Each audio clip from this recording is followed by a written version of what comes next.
अब हम बात करते हैं एनर्जी फॉर मसल कॉन्ट्रैक्शन। हम लोगों ने पिछले टॉपिक्स में पढ़ा था कि मसल्स जो है वो कैसे कॉन्ट्रैक्ट करते हैं।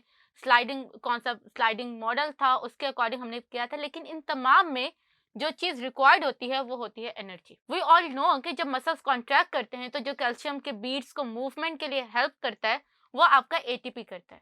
सो दैट्स वाई जब आपके पास जितना ज़्यादा एटीपी होगा मसल्स के अंदर, मसल्स उतनी तेज़ी से कॉन्ट्रैक्ट और रिलैक्स करेंगे।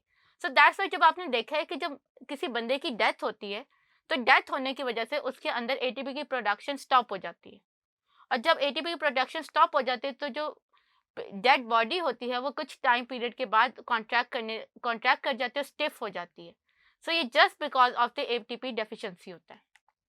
अब एटीपी के साथ साथ हमारे पास मसल्स में, क्योंकि 24/7 हम लोगों को रिक्वायर्ड होती है एनर्जी, तो एटीपी रिक्वायर्ड होती है। तो एटीपी प्रोडक्शन के लिए एक सर्टेन केमिकल होता है जिसको हम लोग केराटिन फॉस्फेट कहते हैं।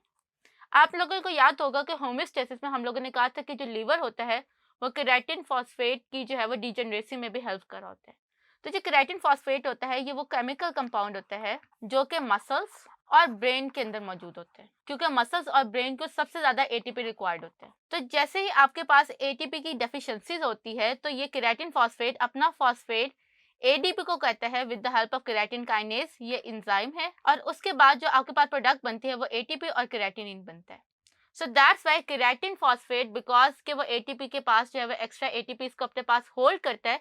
तो जब मसल्स के एनर्जी या एटीपी की डेफिशिएंसी होती है तो केराटिन फॉस्फेट उस टाइम एक्स्ट्रा एनर्जी या एक्स्ट्रा एटीपी सिंथेसाइज करवाने में हेल्प कर रहा होता है। फिर उसके बाद आप लोगों ने देखा होगा जब आप लोग बहुत ज़्यादा एक्सरसाइज करते हो तो एक टाइम ऐसा आता है कि आपकी हिम्मत जवाब दे जाती है।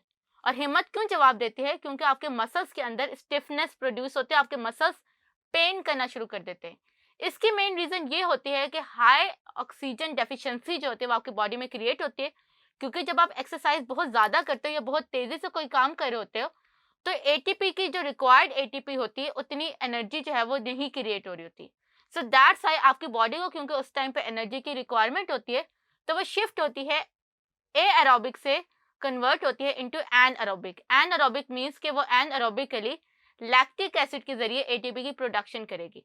जब ग्लूकोज से लैक्टिक एसिड में कन्वर्ट होता है तो उस टाइम पे हमारे पास सिर्फ 2 एटीपी के मॉलिक्यूल्स बनते हैं, जो कि आपके नॉर्मल एटीपी की प्रोडक्शन जो नॉर्मल ऑक्सीजन की प्रेजेंस में होती है उससे काफ़ी हद तक कम होते हैं।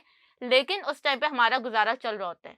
और जब हम लोगों के पास जब एटीपी प्रोडक्शन जो होते हैं वो ऑक्सीजन की बहुत ज़्यादा कमी होती है और लैक्टिक एसिड बहुत ज़्यादा प्रोड्यूस होता है, तो उस टाइम पे आपकी बॉडी जो है वो पेन करना स्टार्ट कर देते हो और आप लोग ब्रेक लेते हो सांस लेने के लिए। जब हम लोग सांस ले रहे होते हैं तो हमारा 1/5 molecules of lactic acid convert होते हैं इनटू एनर्जी। और फिर उसके बाद हमारे पास 4/5 लैक्टिक एसिड के मॉलिक्यूल्स जो होते हैं वो वापस ग्लूकोज बन जाते हैं।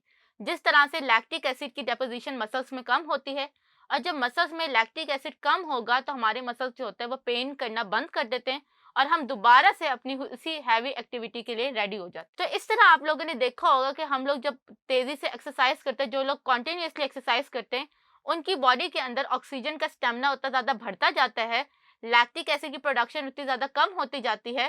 सो दैट्स वाई वो लोग लंबे अरसे तक कोई भी एक्सरसाइज या हैवी एक्टिविटी कर सकते हैं थके बगैर।